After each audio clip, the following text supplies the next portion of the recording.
的三月天，杜鹃花开在山坡上，杜鹃花开在小溪畔，多么美丽啊！乡村家的小姑娘，乡村家的小姑娘，去年村家小姑娘，走到山坡上，喝起了长水上，摘下杜鹃花，插在头发上。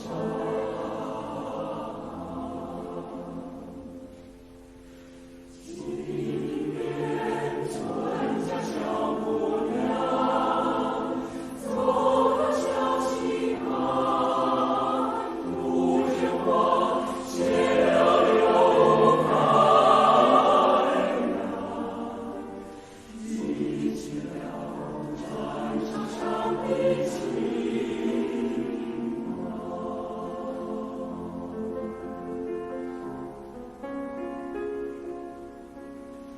摘下明枝鲜红的杜鹃，要向着烽火的天边。哥哥，你大声张开，我的杜鹃花插在你的胸前。